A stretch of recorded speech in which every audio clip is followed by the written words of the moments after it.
walking through that is very sobering to me. Those are the actual Roman arches, and it reminds me of what they did in that town when the emperors began persecuting. They lined up all the townspeople, all the inhabitants of Smyrna. They had a Roman troop of soldiers. They had the clerk of the city.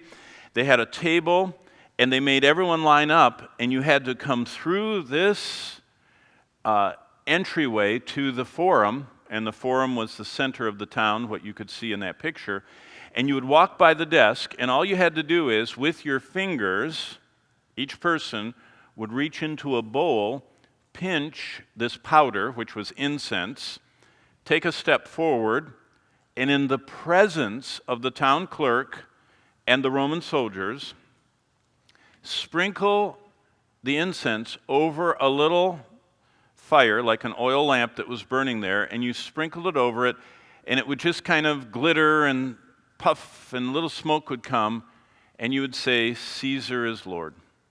So it was just a whole line of people, all the inhabitants, they'd go, "Caesar is Lord, Caesar is Lord, Caesar is Lord." And they walked by, and when you walked by, the clerk just handed you a slip of paper. It was called a libelli.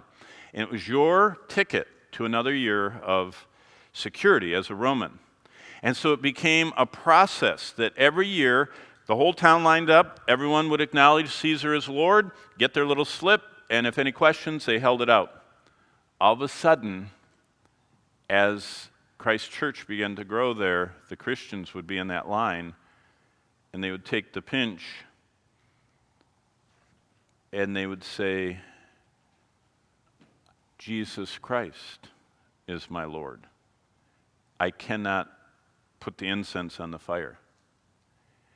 That's what began what we call the wave of persecution in Smyrna. And it's very interesting, the history of this, if you read about it.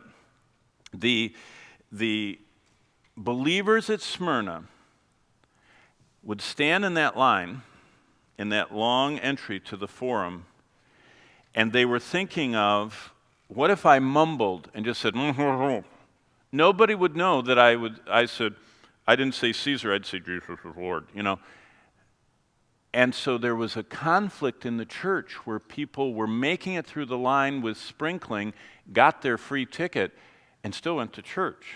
And they said, "How did you go through the line and not get pulled out by the soldier?"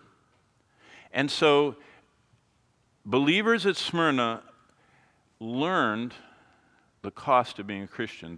Some of them suffered, and some of them went on to die.